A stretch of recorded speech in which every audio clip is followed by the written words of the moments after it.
We are taking a look at biblical characters this week who were disobedient to God through some decisions, through some actions in their lives that we should not emulate in our own life. Good morning, I'm Pastor Ernie Lewis of the Blue Point Church in Sisney, Illinois, with your thoughts for Thursday. You know, the Bible is good about showing us some great characters of faith who followed the Lord and were faithful, but it's also truthful, and it shows us those who were not so faithful either. In the Apostle Paul's writings, he mentions characters who worked beside him and were faithful, and he also points out those who were disappointing in their service. One of them he mentions in 2 Timothy chapter 4 and verse 9, when Paul says, "Do thy diligence to come shortly unto me, for Demas has forsaken me. Having loved this present world, he is departed unto Thessalonica." He's going back home. You know, Paul is encouraging Timothy to come see him during his last days in prison. And one of the reasons for this request of his presence is that Paul has been left alone. Perhaps some of the saddest words we read in Scripture is when he says, "Demas has forsaken me."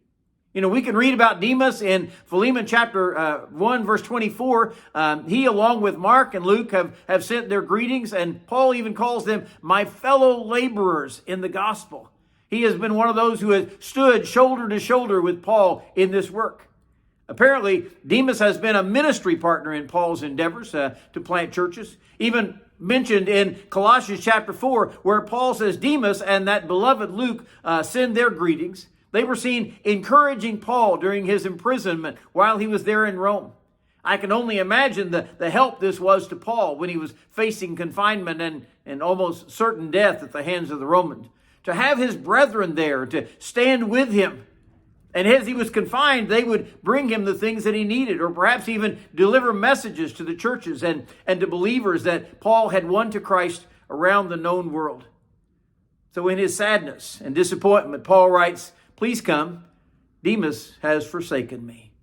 Even more than the fact that Demas has left his post in encouraging the Apostle Paul, it is sad to read when he writes, "Having loved this present world." How many today have abandoned their post or their ministry or their faithful calling for the allurements of this world? One older gentleman reminded me one time that a lot of pastors don't really abandon God. They just abandon their church and maybe go to selling cars or find some more lucrative business. For some people, they believe the grass is maybe greener on the other side until they get there and they find out the grass isn't really greener. To tell you the truth, sometimes there's no grass there at all. In 1 John chapter 2 and verse 15, John writes, "Do not love the world or the things that are in the world. If any man loves the world, the love of the Father is not in him." You see, there is a battle going on in our souls today for our affections. We are called to love the Lord your God with all your heart and all your soul and all your might. But this world will try to win our affections over with everything that Satan can throw at us, hoping something will stick. Don't become a casualty like Demas was, but continue to serve the Lord faithfully as he has called us.